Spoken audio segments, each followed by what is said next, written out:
எல்லாருக்கும் வணக்கம். நான் உங்கள் Subraj from Kesavalakshmi technical services.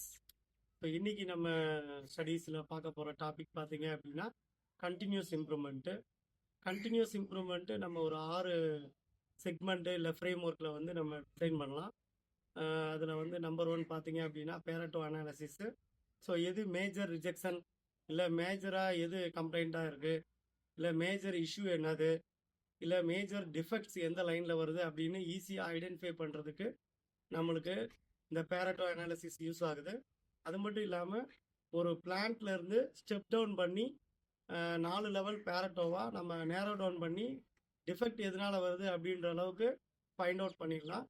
So அதுதான் வந்து level 1, level 2, level 3, level 4 பேரட்டோ. Plant level, assembly level, commodity, அதுக்கப்புறம் ப்ராசஸ் லெவலு, அதுக்கப்புறம் மிஷின் லெவல், அந்த மாதிரி கூட நம்ம பண்ண முடியும். ஸோ அதுதான் வந்து பேரட்டோ அனாலிசிஸு. செகண்ட் பார்த்தீங்க அப்படின்னா பிடிசிஏ அனாலிசிஸ். பிடிசிஏ அப்படின்னா பிளான் டு செக் ஆக்ட் தான். ஸோ கண்டினியூல் இம்ப்ரூவ்மெண்ட்டு இல்லை கண்டினியூஸ் இம்ப்ரூவ்மெண்ட்டில் நெக்ஸ்ட் ஸ்டெப் வந்து பார்த்தீங்கன்னா பிடிசிஏ அனாலிசிஸ் யூஸ் பண்ணலாம். எந்த ஒரு விஷயத்தையும் நம்ம ஒரு ப்ராப்பராக ஒரு டைமிங் பிளான் மாதிரி பண்ணி இந்த டைமிங் பிளானில் என்ன பிளான் பண்ணுறோமோ அதுபடி எக்ஸிக்யூட் பண்ணணும். அதை வந்து எக்ஸிக்யூட் பண்ணுறது தான் டூ. பிளானு டூ பண்ணிட்டீங்க, அதாவது ஒரு கரெக்டிவ் ஆக்ஷன் பிளான் பண்ணுறீங்க, இல்லை நீங்கள் ஒரு ப்ரொடக்ஷன் பிளானிங் பண்ணுறீங்க, பிளான் பண்ணதுக்கு அகேன்ஸ்டாக ப்ரொடக்ஷன் வந்து மேனுஃபேக்சரிங் பண்ணுறீங்க, அதான் டூ செக்கு. அது வந்து நடந்திருக்கா அப்படின்றத நம்ம ப்ராப்பராக செக் பண்ணோம். ஆக்ட் அதை வந்து எஃபெக்டிவ்னஸ் மானிட்டரிங் பண்ணோம். கம்ப்ளைண்ட்டாக இருந்தால் எஃபெக்டிவ்னஸ் மானிட்டரிங் பண்ணோம். இதே நம்ம மேனுஃபேக்சரிங் பண்ணுறோம் அப்படின்னா இது வந்து ரிப்பீட்டபிலிட்டி, சஸ்டைனபிலிட்டி வருதா அப்படின்றத செக் பண்ணோம். இதான் பிடிசிஏ சைக்கிள். தேர்டு வந்து பார்த்தீங்கன்னா கெம்பா வாக்கு. நம்ம எந்த ஒரு விஷயத்தையும் வந்து பார்த்தீங்கன்னா நம்ம உட்கார்ந்த இடத்துலையோ இல்லை ஆஃபீஸ்லேயோ வந்து டிசைட் பண்ணவே முடியாது. ஸோ எப்பயுமே வந்து எந்த ஒரு இஷ்யூவாக இருந்தாலும் இல்லை எந்த ஒரு டிஸ்கஷனாக இருந்தாலும் கெம்பாவில் வந்து நம்ம போய் அந்த ஸ்பாட்டில் டிஸ்கஸ் பண்ணும்போது தான் நம்மளுக்கு ரியாலிட்டி என்னன்னு தெரியும். ரியலான கம்யூனிகேஷன் வந்து ப்ராசஸ் ஓனர்கிட்டையும் அந்த ஆப்ரேட்டர் இன்ஸ்பெக்டர்கிட்ட கேட்டால் தான் நம்ம ரியாலிட்டி தெரிஞ்சுக்க முடியும். ரியல் சினாரியோவில் என்ன நடந்தது அப்படின்றதையும் அண்டர்ஸ்டாண்ட் பண்ணிக்க முடியும். இது வந்து ஒரு டிசிஷன் மேக்கிங்க்கு ரொம்ப யூஸ்ஃபுல்லாக இருக்கும். ஸோ அதனால் வந்து கெம்பா வாக்குன்றது டாப் மேனேஜ்மெண்ட் சைடு ரொம்ப இம்பார்ட்டண்டான ஒன்று கண்டினியூஸ் இம்ப்ரூவ்மெண்ட்டில். அடுத்து நம்ம பார்க்க போகிறது ஒய்வை அனாலிசிஸு. ஸோ ஒய்வை அனாலிசிஸ் எல்லாருக்குமே தெரியும். இப்படி இருந்தாலும் நம்ம வந்து எந்த ஒரு விஷயத்தையும் கண்டுபிடிக்கணும், எப்படி நடந்தது அப்படின்னு எந்த ஒரு இஷ்யூஸையும் சால்வ் பண்ணுறதுக்கு அதுக்குண்டான ரூட் காஸ் ஃபைண்ட் அவுட் பண்ணோம் அப்படின்னா மினிமம் 5 to 7 வைஸ் வரைக்கும் நம்ம கேட்கணும். நம்மளே திருப்பி கேள்வி கேட்டுக்கலாம். அப்படி கேள்வி கேட்கறது மூலியமா நம்மளுக்கு உண்டான ஆன்சர் வந்து ஈஸியாக வந்து கிடைக்கும். ஸோ ப்ராப்பரான காஸ் அனாலிசிஸ் வந்து ஒய்வை அனாலிசிஸ் மூலியமா பண்ண முடியும். மினிமம் 3 வைஸில் கூட நம்ம அதை ஃபைண்ட் அவுட் பண்ண முடியும். பட் 5 வைஸ் நீங்கள் யூஸ் பண்ணீங்கன்னா எக்ஸாக்டான ரூட் காஸ். 3 வைக்கு மேலே நீங்கள் ஒய் கேட்கும் போது தான் உங்களுக்கு எக்ஸாக்டான ரூட் காஸ் தெரியும். அதை பேஸ் பண்ணி நீங்கள் corrective action, corrective action, preventive action வந்து ஈஸியாக வந்து எடுக்க முடியும். அதுக்கு அடுத்த கண்டினியூஸ் இம்ப்ரூவ்மெண்ட் டூல் அப்படின்னு பார்த்தீங்க அப்படின்னா காஸ் அண்ட் எஃபெக்ட் டயக்ராம். நம்ம காசை ஐடென்டிஃபை பண்ணிடுறோம், பட் அந்த காசை வந்து ப்ராப்பராக வேலிடேட் பண்ணோமா? காசை எப்படி ஐடென்டிஃபை பண்ணுவோம்? Man, machine, method, material, measurement and mother nature, இந்த 6 எம்மை பேஸ் பண்ணி தான் எதனால வந்து காசு, எந்த இதனால காசு வந்திருக்கு. ஸோ பிரைமரி காசு தான் மேன்னால வந்திருக்கா, மெஷின்னால வந்திருக்கா, material, method, measurement, mother nature.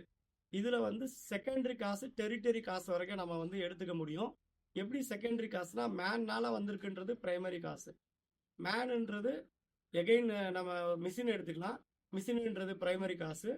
மிஷினில் வந்து பொக்கே வேலை செய்யலை அப்படின்றது செகண்டரி காசாக இருக்கலாம். பொக்கே எதனால வேலை செய்யலை, சென்சார் வந்து ஃபெயிலியர் ஆயிடுச்சு அதனால வேலை செய்யலை அப்படின்றது டெரிட்டரி காசு. ஸோ டெரிட்டரி காசு நீங்கள் எப்போ போகிறீங்களோ அப்போயே உங்களுக்கு கரெக்டிவ் ஆக்ஷன் எடுக்கிறதுக்கு அது ரொம்ப சப்போர்ட்டிவாக இருக்கும். ஸோ 6வது அண்டு ஃபைனல் ஃப்ரேம் ஒர்க்கில் கண்டினியூஸ் இம்ப்ரூவ்மெண்ட்டில் இருக்கிறது என்ன அப்படின்னு பார்த்தீங்க அப்படின்னா, இப்போ நம்ம 5 பார்த்தோம். 5 என்னென்ன பார்த்தோம்? ஃபஸ்ட் எடுத்தோடனே வந்து ஸோ இது வரைக்கும் 5 கண்டினியூஸ் இம்ப்ரூவ்மெண்ட் பாயிண்ட்ஸ் பார்த்தோம் ஃப்ரேம் ஒர்க்கில்.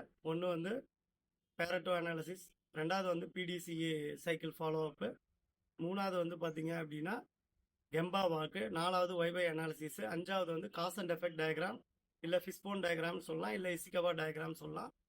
ஃபைனல் அண்ட் ஃபோர்மோஸ்ட் இம்பார்ட்டன்ட் பார்த்தீங்கன்னா visual communication system and visual management. இந்த visual communication system and visual management என்ன அப்படின்னு பார்த்தீங்கன்னா, டெய்லியுமே நம்ம நடக்கிற ஆக்டிவிட்டீஸை மானிட்டரிங் பண்ணுறது.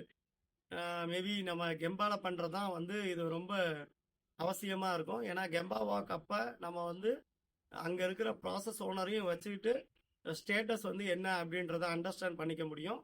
டிசிஷன் மேக்கிங்க்கு விசுவல் மேனேஜ்மெண்ட் சிஸ்டம் தான் ரொம்ப ஹெல்ப்ஃபுல்லாக இருக்கும். ஏன்னா டெய்லி என்ன ப்ரொடக்ஷன் போட்டிருக்காங்க, என்ன வந்து அவுட்புட் வந்திருக்கு, எவ்வளோ லேகிங் ஆகிருக்கு, அந்த லேகிங்க்கு என்ன ரீசனு, அதுக்கு என்ன கரெக்டிவ் ஆக்ஷன் எடுக்க போகிறோம், ப்ளஸ் குவாலிட்டி கம்ப்ளைண்ட் என்ன வந்திருக்கு, கஸ்டமர் சைடு என்ன வந்திருக்கு, இன் ப்ராசஸ் ரிஜெக்ஷன் என்ன வந்திருக்கு, சப்ளையர் சைடு என்ன இஷ்யூ வந்திருக்கு, அதை வந்து எப்படி சால்வ் பண்ணோம், ரிசிப்ட் எல்லாம் கரெக்டாக ஆயிருக்கா இல்லையா, ஸ்டோர் சைடு இருக்கிற ஃபிஃபோலாம் கரெக்டாக ஃபாலோ பண்ணியிருக்காங்களா, ஸ்டாக் ஸ்டேட்டஸ் வந்து கரெக்டாக மெயின்டைன் பண்ணியிருக்காங்களா, ஓவர் ஸ்டாக் போகக்கூடாது, லெசர் ஸ்டாக்கும் போகக்கூடாது.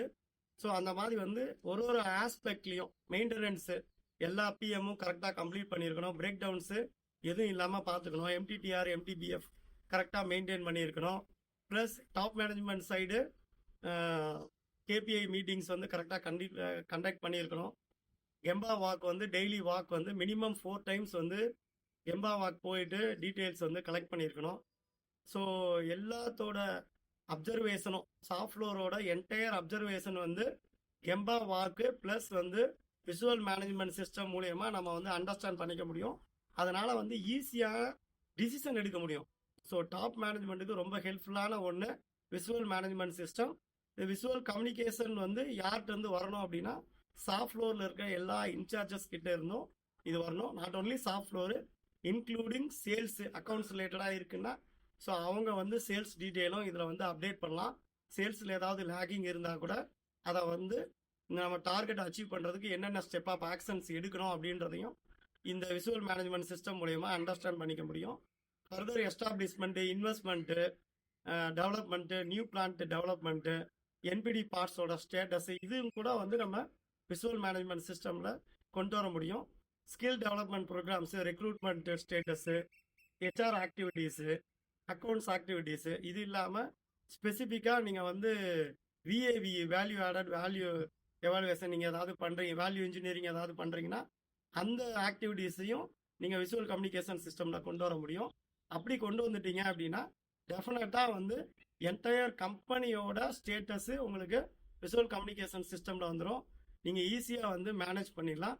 ஸோ இதுதான் விசுவல் மேனேஜ்மெண்ட் சிஸ்டம். இதே மாதிரி உங்களுக்கு நிறைய தகவல்கள் வந்து QMS ரிலேட்டடாகவும் மேனுஃபேக்சரிங் ரிலேட்டடாகவும் இல்லை டெக்னிக்கல் ரிலேட்டடாகவும் தெரிஞ்சுக்கணுன்னா எங்கள் சேனல் யூடியூப் சேனலை ஃபாலோ பண்ணுங்கள், சப்ஸ்கிரைப் பண்ணுங்கள், லைக் பண்ணுங்கள், ஷேர் பண்ணுங்கள். Always think positive. தேங்க்யூ.